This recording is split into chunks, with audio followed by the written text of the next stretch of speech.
നമസ്കാരം പ്രിയ സുഹൃത്തുക്കളെ.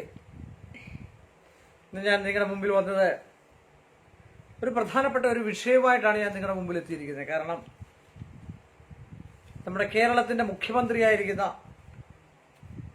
പിണറായി വിജയൻ സാറിന്റെ ഗൃഹത്തിലോ എവിടെയോ ഒരു അഷ്ടമംഗല ദേവപ്രശ്നം വെച്ചു. ആ ദേവപ്രശ്നത്തിന്റെ ഒരു ചാർത്തും പ്രകാരമുള്ള വിഷയങ്ങൾ എനിക്ക് ഒരാൾ അയച്ചു തന്നു ഒരു 3-4 മണിക്കൂർ മുമ്പ്. അപ്പോൾ ഞാൻ രാഷ്ട്രീയ സംബന്ധമായിട്ടുള്ള വിശകലനങ്ങൾക്കോ വിഷയത്തിനോ ഒന്നും ഇപ്പം മുതിരാറില്ല. കാരണം താല്പര്യമില്ലാത്തതുകൊണ്ട് തന്നെയാണ്. പണ്ട് കെ കരുണാകരൻ്റെ ഒരു കാര്യത്തിന് ലീഡറായിരുന്ന അദ്ദേഹത്തിൻ്റെ ഒരു കാര്യം മല്ലപ്പള്ളിയിൽ വെച്ച് ഞാനിവിടെ തിരുവല്ല അവിടെ ഒരു ഗസ്റ്റ് ഹൗസിൽ ചെന്ന് ഒരു കാര്യം നോക്കിയതിന് ശേഷം പിന്നെ രാഷ്ട്രീയ പ്രവചനങ്ങളോ മറ്റു കാര്യത്തിനോ ഒന്നും ഞാൻ തുനിഞ്ഞിട്ടില്ല. കാരണം താല്പര്യമില്ലാത്ത കാര്യങ്ങളുണ്ട്. പ്രവചനങ്ങൾക്കൊന്നും രാഷ്ട്രീയ ഭൂമി സംബന്ധമായിട്ട് പ്രകൃതി സംബന്ധമായിട്ടൊന്നും തുനിഞ്ഞിട്ടില്ല. അപ്പോൾ നിങ്ങളുടെയൊക്കെ ജ്യോതിഷനായ തടിയൂർ കലേഷ് കുമാർ ആ എപ്പിസോഡിൽ മറുനാടനിൽ വന്ന ആ എപ്പിസോഡിൽ ഒരു അഷ്ടമംഗല ദേവപ്രശ്ന ചാർത്തിന്റെ ഒരു സംഭവം ഞാൻ കണ്ടു. അതെനിക്ക് അയച്ചു തന്നു. അപ്പം പിണറായി വിജയൻ സാറ് എന്ന് പറഞ്ഞാൽ ഈ ലോകം കണ്ട ഏറ്റവും വലിയൊരു നേതാവും എല്ലാ ആൾക്കാർക്കും ഊർജ്ജസ്വലനായ നേതാവാണ്. അപ്പോൾ അദ്ദേഹത്തിന്റെ അങ്ങനൊരു ഘട്ടം വന്നു കഴിഞ്ഞപ്പോൾ ഇത് പ്രശ്നം നടന്നതാണോ ഇല്ലയോ എന്നും എനിക്കറിയില്ല.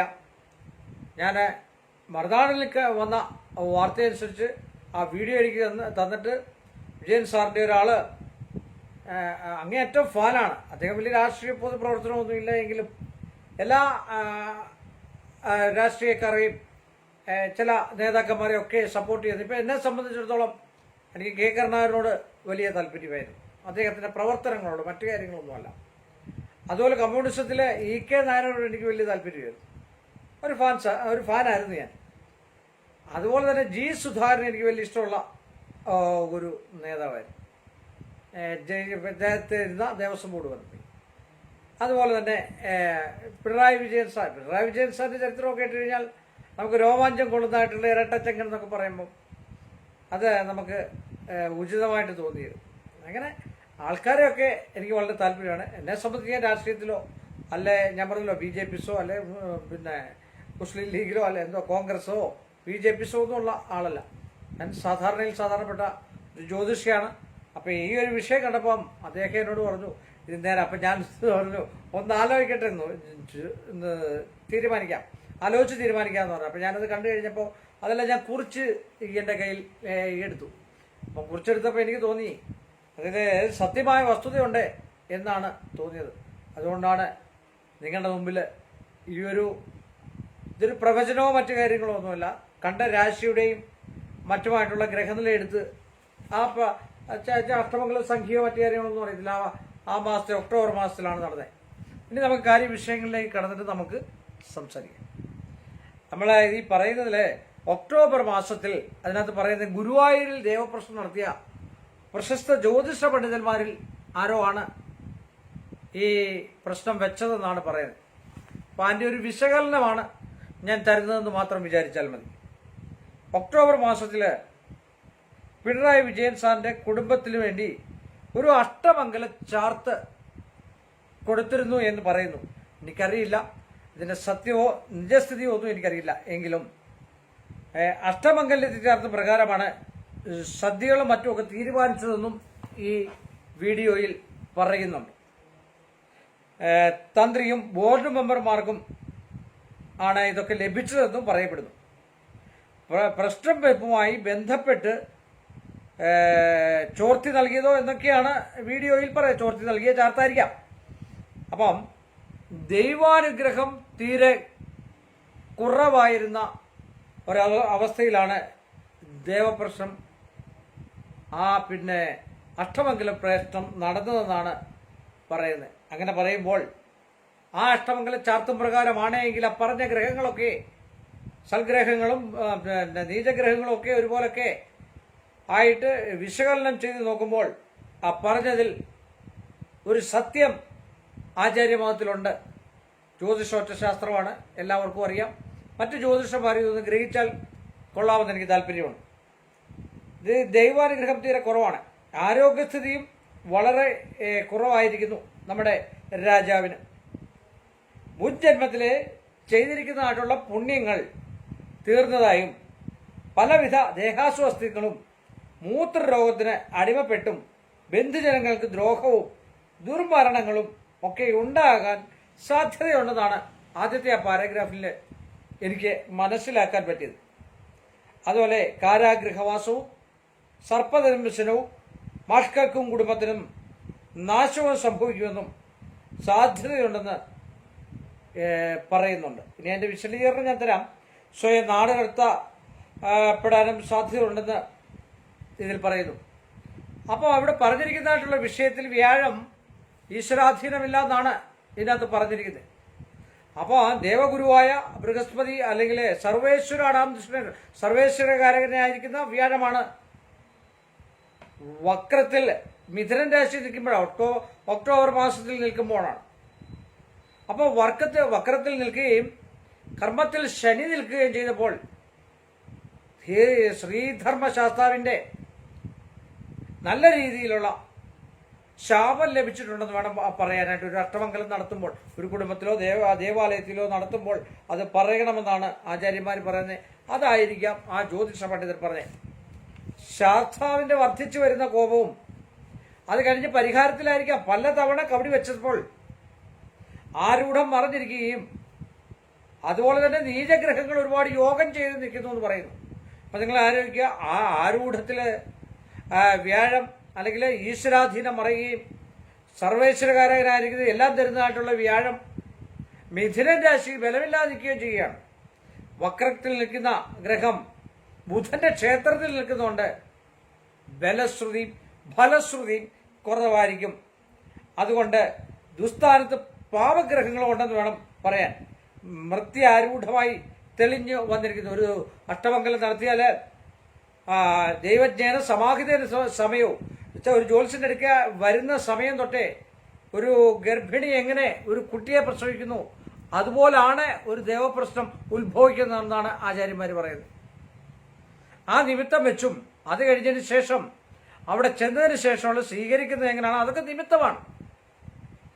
അതിനുശേഷം അവിടെ ചെന്നിരിക്കുന്നതായിട്ടുള്ള കുമാരോ കന്യക ദധ അങ്ങനെ അഷ്ടമംഗലം ചെയ്യുന്ന ആൾക്കാരുണ്ട്. കുമാരനെയോ കന്യയോ കൊച്ചുകുട്ടികളെ വ്രതമെടുത്ത് നടത്തി സ്വർണ്ണാരൂഢം വെച്ച് രാശി വെച്ചതിന് ശേഷം ദീപലക്ഷണങ്ങളെ, വന്ദലക്ഷണങ്ങളെ, ദൂതലക്ഷണമേ, ശ്വാസ ഇടാപിങ്ങള നാടികളിൽ പോകുന്ന ശ്വാസങ്ങളെ, അങ്ങനെ കുറേ കാര്യങ്ങളെ ചിന്തിച്ചാണ് നമ്മൾ ഒരു ദേവപ്രശ്നത്തിന്റെ അന്തിമഘട്ടത്തിലേക്ക് കടക്കുകയും അതിന് പൂർണ്ണമായിട്ടുള്ള ഒരു പരിഹാരം കണ്ടുകൊടുക്കുകയും ചെയ്യുന്നത്. അപ്പോൾ ഇതിന് 10ാം കർമാധിപത്യം വഹിച്ച് ശരിയാണ് നിൽക്കുക. അത് തന്നെയല്ല, കർമാധിപനായിരിക്കുന്ന വ്യാഴമാണ് ബലക്ഷീണ ബലത്തോടു കൂടി ഈ മിഥുനൻ രാശിയിൽ സഞ്ചരിക്കുന്ന അന്നത്തെ ആ ഒക്ടോബർ സമയത്ത്. അതാണ് പറയുന്നത്.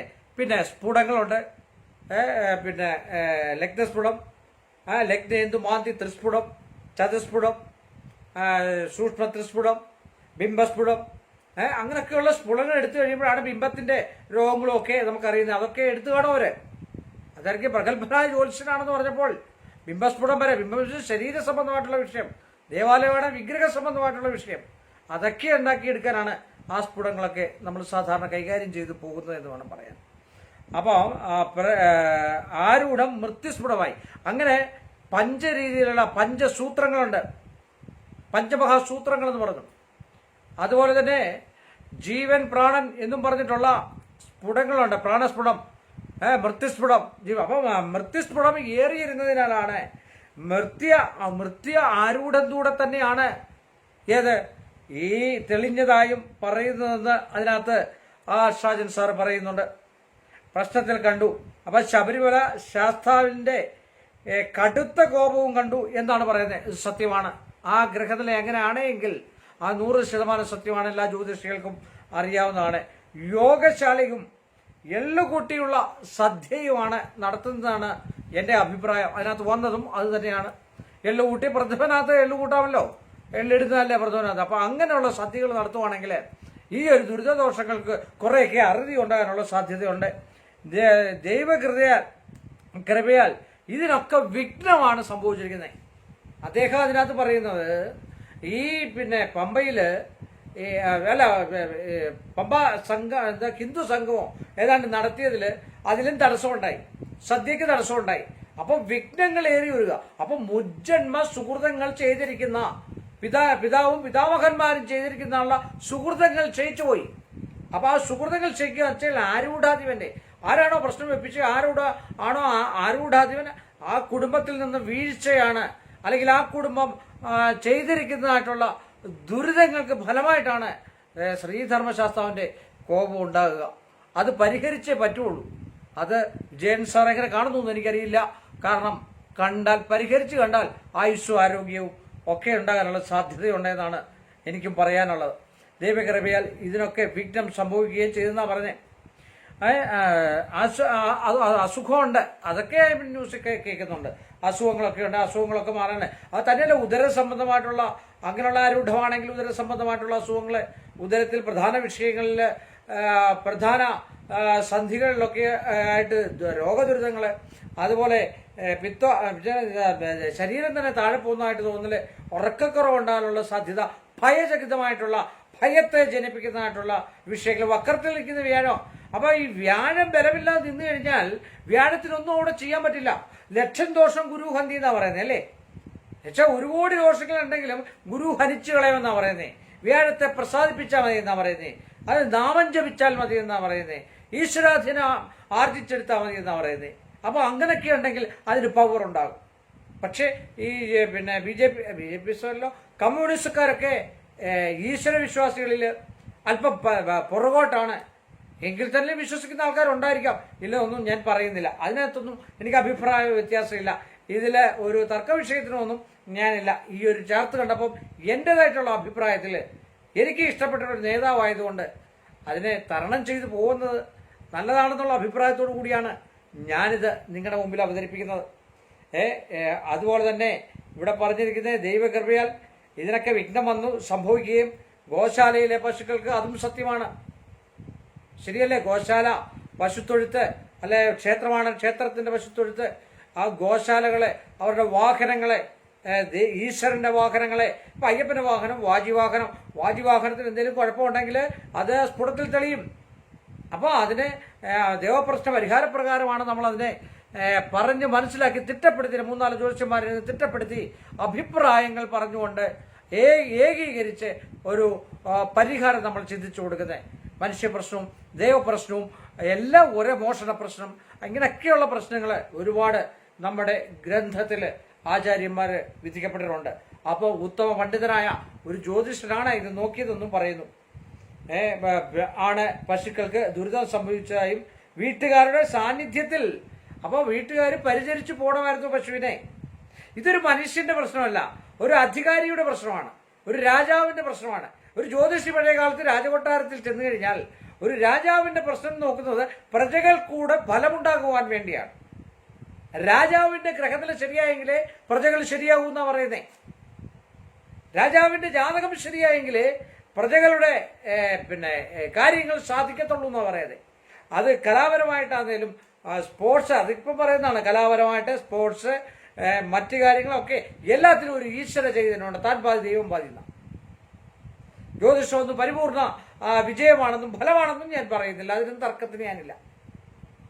കാരണം എങ്കിൽ തന്നെയും ഒരു പകുതി താൻ പാതി വിശ്വാസമാണ് രക്ഷിക്കുക. ക്രിസ്ത്യൻസ് പറയുന്ന പോലെ എന്താ പറഞ്ഞ പോലെ മേളിയിരിക്കുന്ന ഈശ്വരന് ഒരു ചൈതന്യമുണ്ട്.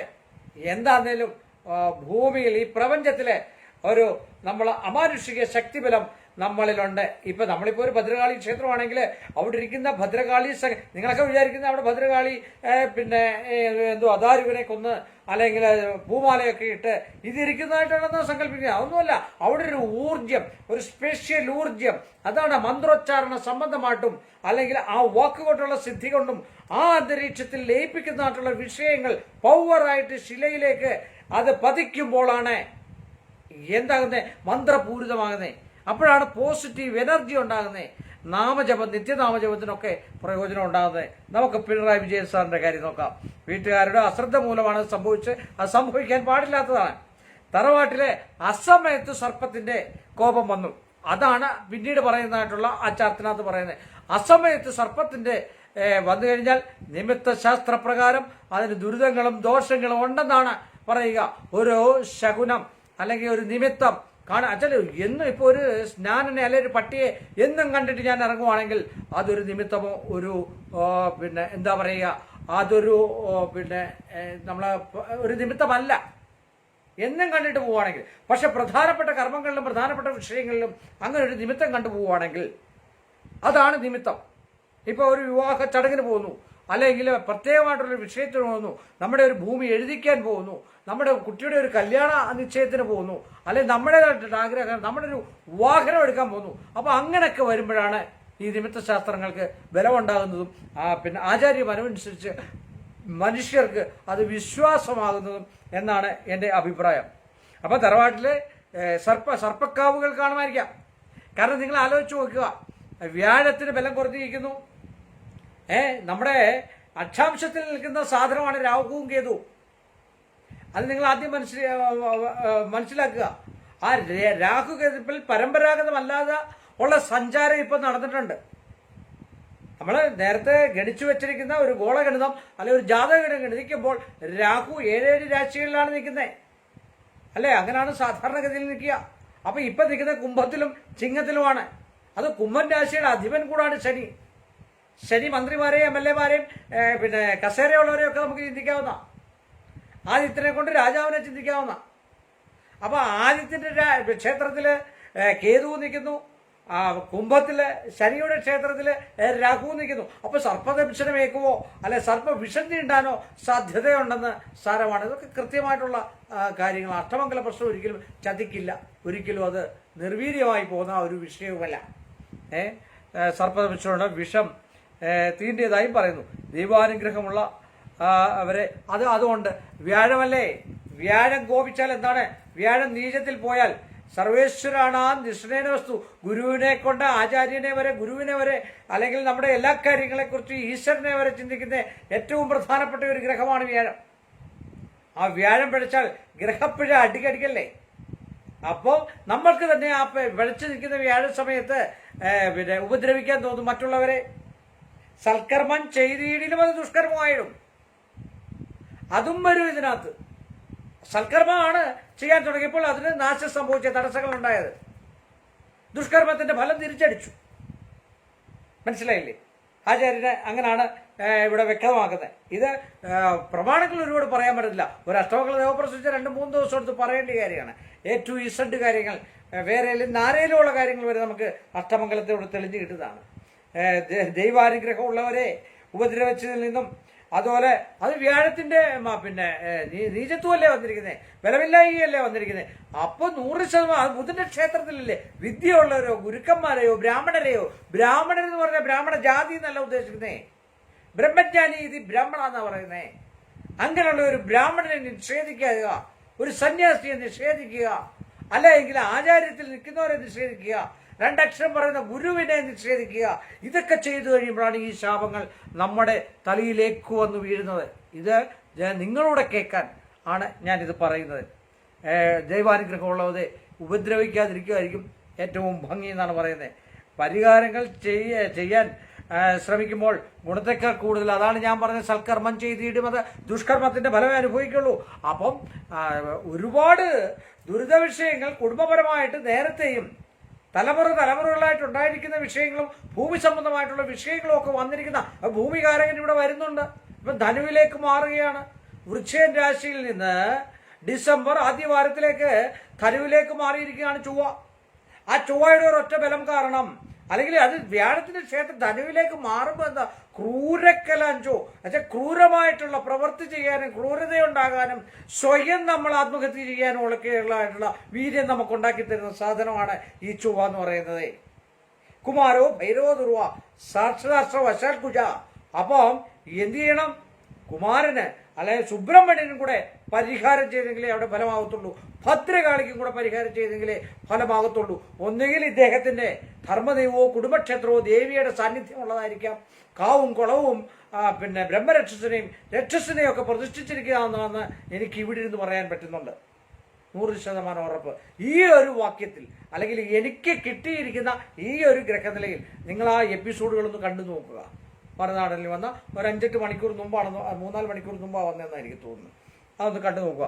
അതിനകത്ത് ഇത് അദ്ദേഹത്തിന് ഇതിനെക്കുറിച്ച് കൂടുതൽ വിശദാംശം പറയാൻ അറിയില്ലല്ലോ. അതിനകത്ത് ആ ചാർട്ട് വായിച്ചു പോകുന്നതേ ഉള്ളൂ.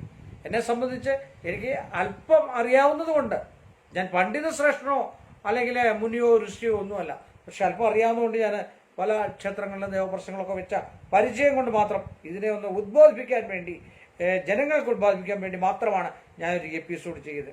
അപ്പോൾ ഇവിടെ പറഞ്ഞിരിക്കുന്നത്, നമ്മൾ പറഞ്ഞിരുന്ന തറവാട്ടിലെ സർപ്പത്തിന്റെ അസമയത്തെ സാന്നിധ്യം ഉണ്ടെന്ന് പറഞ്ഞു. വിഷം തീണ്ടിയതായി പറയുന്നു. ദൈവാനുഗ്രഹമുള്ളവരെ ഉപദ്രവിച്ചതിൽ നിന്നും ബ്രഹ്മശാപവും ഉണ്ട് എന്ന് പറയുന്നു. പരിഹാരങ്ങൾ ചെയ്യാൻ ശ്രമിക്കുമ്പോൾ ഗുണത്തെക്കാൾ കൂടുതൽ ഏറെ ദോഷമായിട്ട് എന്ന് പറയുന്നു. അതുകൊണ്ട് തന്നെയാണ് അന്നദാനം നടത്തണമെന്ന് പറയുന്നത്. അത് ശനി സംബന്ധമായിട്ടുള്ള വിഷയം. അപ്പോൾ എള്ള് തന്നെ ഉപയോഗിച്ചുള്ള അന്നദാനം നടത്തണം, ഒരു സംശയവും ഇല്ലാത്ത കാര്യമാണ്.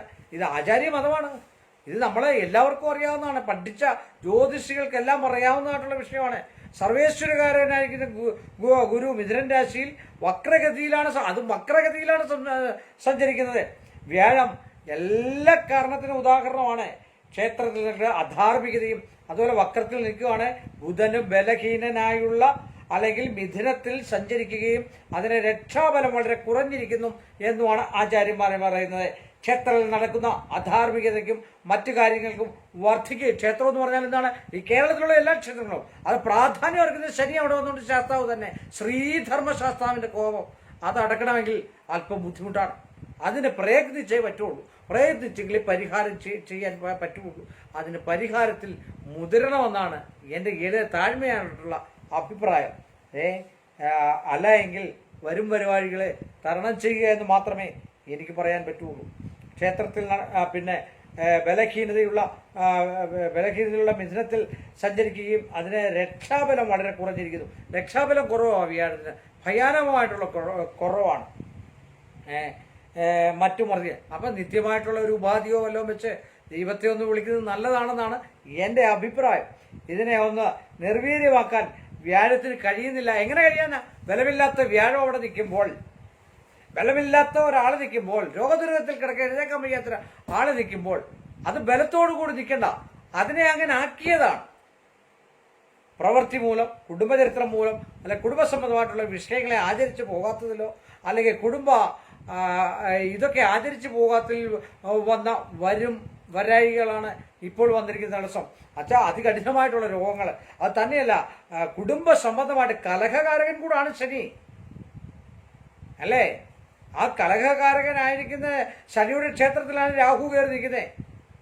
അപ്പോൾ വിവാഹബന്ധങ്ങൾ വരെ വേർപെടാനുള്ള സാധ്യത, കഷ്ടനഷ്ടങ്ങൾ ഉണ്ടാകാനുള്ള സാധ്യത, വീട്ടിൽ ദുർമരണങ്ങൾ സംഭവിക്കാനുള്ള എല്ലാം സാധ്യതയാണ് പറയുക. പരിഹാരങ്ങൾ ചെയ്തു കണ്ടു കഴിഞ്ഞാൽ ഫലം ബാക്കി ഈശ്വരനാണ് ചിന്തിക്കുക. പരിഹാരങ്ങളെ പറയാൻ പറ്റുമല്ലോ. ഡോക്ടർ പറയുന്ന പോലെ ഇതൊക്കെ നമുക്ക് ക്യാൻസർ രോഗമായി, ഇന്ന കാര്യങ്ങളൊക്കെ ചെയ്യൂ, കരിക്ക് വെള്ളം കുടിക്കൂ, അല്ലെങ്കിൽ പൊട്ടാസ്യം എന്നുള്ള ഒരു ധാരണ മാത്രമേ നമുക്ക് പറയാൻ പറ്റത്തുള്ളൂ. ഒരു കാരണവശാലും ജ്യോതിഷത്തെ വിശ്വസിപ്പിക്കാൻ ആരെഴുക്കലും ഞാൻ വരാറില്ല. അതുകൊണ്ട് അറിഞ്ഞ് മറ്റുള്ളവരാണേലും അദ്ദേഹത്തിന് വേണ്ടി പ്രാർത്ഥിക്കുകയും മറ്റു കാര്യങ്ങളും ചെയ്യുക. അഭിപ്രായ വ്യത്യാസങ്ങളും രാഷ്ട്രീയവും മറ്റു കാര്യങ്ങളും ഒക്കെ അതൊക്കെ അങ്ങനെ കിടക്കും. പക്ഷേ ഈ ഒരു നല്ലൊരു മനുഷ്യനായിരിക്കുന്ന, അല്ലെങ്കിൽ ഒരു ഭരണാധിപത്യം ഭരിക്കുന്നതായിട്ടുള്ള, കേരളത്തിൻ്റെ രാജാവായിരിക്കുന്നതായിട്ടുള്ള, അത് കെ കരുണാകരനായിരുന്നാലും EMS ആയിരുന്നേലും ഇപ്പോൾ ഏറ്റവും നല്ലൊരു നേതാവല്ലേ ഇപ്പോൾ പ്രധാനമന്ത്രിയായിരിക്കുന്ന, അവരൊക്കെ എന്ന് വെച്ചാൽ ഋഷി തുല്യരായിട്ടുള്ള ആൾക്കാരാണ്. അത്ര ചൈതന്യാവസ്ഥയുള്ള ആൾക്കാരാണ്. അതൊക്കെ പരിഹാരങ്ങളൊക്കെ ചെയ്താൽ നല്ലതെന്നാണ് എൻ്റെ അഭിപ്രായം എന്ന് ഞാൻ പറഞ്ഞുള്ളൂ. പൂർവ്വകർമ്മങ്ങളുടെ ദോഷത്തിന്റെ ആധിക്യം കൂടി നിൽക്കുകയാണ്. അതും കുടുംബത്തിന്റെ ഭദ്രതയ്ക്ക്, കുടുംബഭദ്രതയ്ക്ക് സംശയമില്ലാത്ത കാര്യമാണ്. പരിഹാരങ്ങൾ ചെയ്തിരുന്നെങ്കിൽ 100% ഉറപ്പുണ്ടാവും. സന്താന പരമ്പരകൾക്ക് പോലും ഏക്കും. അത് ഏക്കാതിരിക്കില്ല. അത് തന്നെയാണ്. നിങ്ങൾ വേറൊരു കാര്യം നോക്കണം, ഛായാഗ്രഹങ്ങളാണ് രാഹുവും കേതുവും. അത് പരമ്പരാഗത ഗതിയിലല്ല ഇപ്പൊ സഞ്ചരിക്കുന്നത്. അതുകൊണ്ടാണ് കുംഭത്തിലും ചിങ്ങത്തിലും നിൽക്കുന്നത് ഞാൻ പറഞ്ഞേ. അപ്പൊ പരമ്പരാഗത ഗതിയിൽ സഞ്ചരിച്ചിരുന്നു എങ്കിൽ ദോഷത്തിന്റെ കാഠിന്യത്തിന് ഇച്ചിരി കുറയ്ക്കായിരുന്നു. അത് തന്നെയല്ല, രാഹു പുലയനായിടും കേതു പറയനായിടും എന്നൊരു ചൊല്ലുണ്ട്. അപ്പോൾ ആ രീതിയിൽ ദ്രാവിഡ സംസ്കാര രീതിയിൽ അല്ലെ കൗളാചാര പ്രകാരമുള്ള പരിഹാരങ്ങൾ ചെയ്ത് കണ്ടെങ്കിൽ മാത്രമേ മാറ്റമുണ്ടാകുള്ളൂ. ഇപ്പൊ കൗളാചാര പ്രകാരം എന്താണ്? ബലി കൊടുക്കുക, അല്ല എങ്കിൽ മൃഗബലി നടത്തുക, ഇങ്ങനെയൊക്കെ അന്ന് പറഞ്ഞ് ബലി നടത്തണമെന്നല്ല ഞാൻ പറഞ്ഞത്, കുരുതി നടത്തുക, അതിൻ്റെയൊക്കെ സാങ്കല്പിക കാര്യങ്ങൾ ഇന്നുണ്ട്. നാളികേരത്തിലും നാരങ്ങായും കുമ്പളങ്ങായാലും ഒക്കെ അവരുടേതായിട്ടുള്ള രീതിയിൽ ബലി കൊല്ല പെരുമ്പറേൻ്റെ കാലിട്ട് തോലിട്ട് നീല പെരുമ്പറ വന്നോണം അങ്കവരം നിൽക്കുമ്പോഴങ്ങ് അതാണ് അവരുടെ കൗളാചാരം അല്ലെ കുലാർണവ തന്ത്രത്തിൽ ആ ഗ്രന്ഥത്തിൽ നിക്ഷിപ്തമായിരിക്കുന്ന ചില വാക്യങ്ങളെയാണ് ഞാനിപ്പോൾ ഉദ്ധരിച്ചത്. അപ്പോൾ ആ രീതിയിലുള്ള പരിഹാരങ്ങളും ചെയ്തു പോന്നാൽ അദ്ദേഹത്തിൻ്റെ ആപത്തുകൾ നിങ്ങൾ കിട്ടട്ടെ എന്ന് പ്രാർത്ഥിക്കാം. ഛായാഗ്രഹങ്ങളാണെന്നാണ് ഞാൻ പറഞ്ഞത്.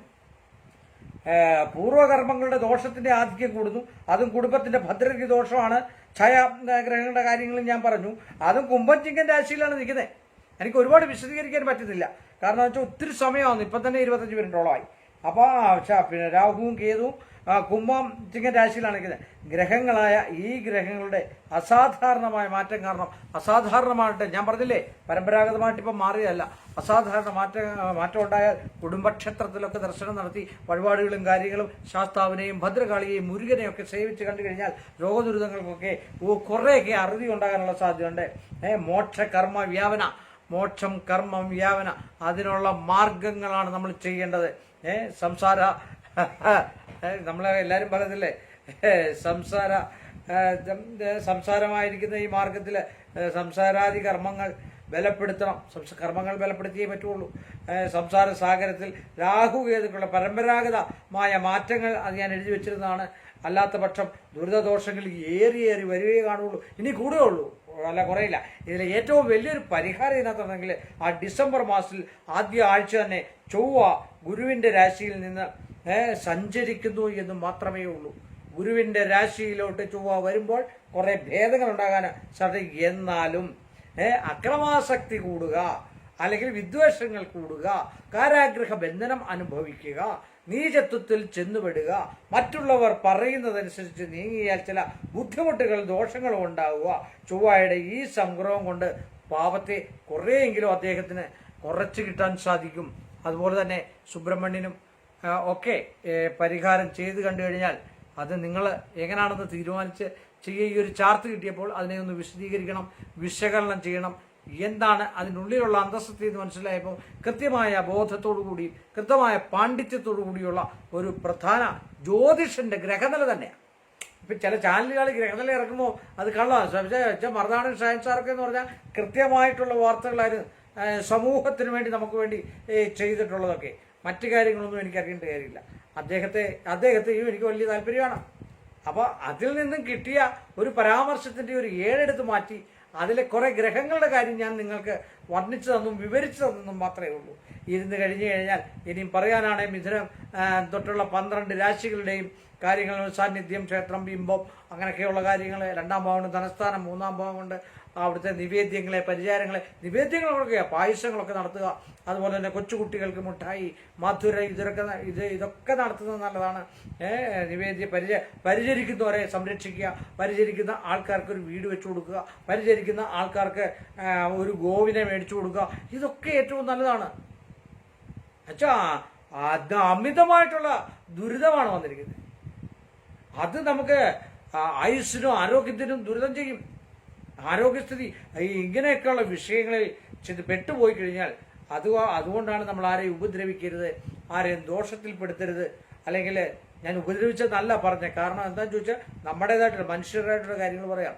നീചകർമ്മങ്ങൾ, ആഭിചാര വിഷയങ്ങൾ ചെയ്യരുത്. നീച രീതിയിലുള്ള കർമ്മത്തിൻ്റെ നീച രീതിയിലുള്ള ക്ഷേത്രങ്ങളിൽ പോകാൻ പാടില്ല. അതൊക്കെ ശ്രദ്ധിക്കുക. ഈ ആചാരവും അനുഷ്ഠാനവും അറിയാത്ത രീതിയിൽ വെച്ചാരാധിക്കുന്ന എത്രയോ ആൾക്കാരുണ്ട്. എന്താണ് മൂവാറ്റുപുഴയിൽ ഒരാളുണ്ട്, അദ്ദേഹത്തിൻ്റെ കാര്യങ്ങളൊക്കെ ഞാൻ ചിലപ്പം പറയുന്നുണ്ട്. ഒരു തത്തരികിട പരിപാടി അതൊക്കെ എന്ന് പറഞ്ഞു കഴിഞ്ഞാൽ മനുഷ്യന് ദോഷവും ദുരിതവും ഉണ്ടാക്കുന്നതാണ്. അവിടെ ചെന്ന് പ്രാർത്ഥിച്ചാൽ പോലും അവിടെ മരണം സുനിശ്ചയമാണ്, അതിൻ്റെ 100% ഉറപ്പാണ് എന്ന് പറഞ്ഞ പോലെ ചില കാര്യങ്ങളൊക്കെ ജ്യോതിഷത്തിൽ വിശകലനം ചെയ്ത് സംസാരിക്കാനും എന്നെ സംബന്ധിച്ച് ഒരു ജ്യോതിഷൻ ആയതുകൊണ്ട് മാത്രമാണ് ഞാൻ ഒരു വിവരം നിങ്ങളിലേക്കും, ഇതൊക്കെ പാർട്ടിക്കാരൊക്കെ കാണുന്നുണ്ടെങ്കിൽ, വിശ്വാസമുള്ളവർ കാണുന്നുണ്ടെങ്കിൽ അദ്ദേഹത്തിന് വേണ്ടി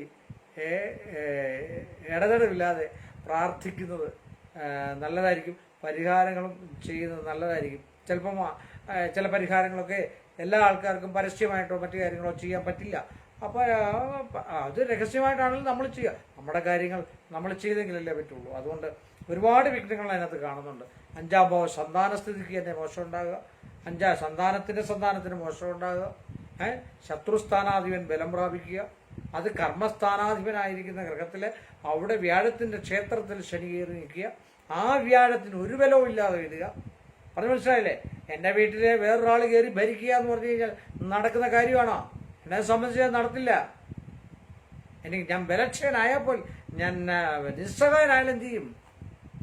അതിന് ആശ്രയം വെളിയിരിക്കുന്ന ആളേ ഉള്ളൂ. അപ്പോൾ എൻ്റെ അടുക്കൽ വരാതിരിക്കാനായിട്ട് അതിനുവേണ്ടി ശ്രദ്ധിക്കുക.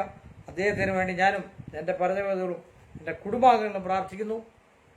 എല്ലാ ആയുസ്സും ആരോഗ്യവും ആയുരാരോഗ്യ സമ്പൽ സമൃദ്ധിയും അദ്ദേഹത്തിനുണ്ടായി ഊർജ്ജസ്വലനായി വീണ്ടും നമ്മുടെ ഇരട്ടച്ചങ്ങനായിട്ട് കേരളത്തെ നയിക്കട്ടെ എന്ന് പ്രാർത്ഥിച്ചുകൊണ്ടും ഇത്രയും വിവരിച്ചതിൽ എന്തെങ്കിലും രീതിയിൽ എന്തെങ്കിലും പറഞ്ഞിട്ടുണ്ടെങ്കിൽ ഒരു രാഷ്ട്രീയ സംബന്ധമായിട്ടുള്ള വിഷയങ്ങളൊന്നും ഇതിൽ കൈകടത്താതെ മാനുഷികമായിട്ടുള്ള ഒരു ഇത് നമ്മൾ മനസ്സിലാക്കി അതിനെ അങ്ങനെ ചിന്തിച്ച് കണക്ക് കൂട്ടി ഈശ്വരനിൽ അർപ്പിച്ചുകൊണ്ട് എല്ലാ കേരളത്തിലുള്ള രാഷ്ട്രീയക്കാർക്കും BJP ആണെങ്കിലും കോൺഗ്രസോ ആണെങ്കിലും ആരാധേലും നമ്മുടെ നാട് നന്നായാൽ മതി, കേരളം നന്നായാൽ മതി, അത് മാത്രം ചിന്തിച്ചുകൊണ്ട് എല്ലാ മാന്യപ്രേക്ഷകർക്കും എൻ്റെ നിസ്സീമമായ നന്ദിയും ശ്രേഷ്ഠമായ ഭഗവാന്റെ ഗുരുവായൂരപ്പൻ്റെ ദാസനാണ് ഞാൻ. ശ്രീപത്മനാഭൻ്റെ ദാസനാണ്, ശബരിമല ശാസ്താവിൻ്റെ ദാസനാണ്. അവരുടെ മുമ്പിൽ താണു വീണ് പ്രാർത്ഥിച്ച് നന്മകളുണ്ട് എല്ലാവർക്കും ഒന്ന് പ്രാർത്ഥിച്ചുകൊണ്ട് നിർത്തുന്നു. നന്ദി, നമസ്കാരം. കാണണം.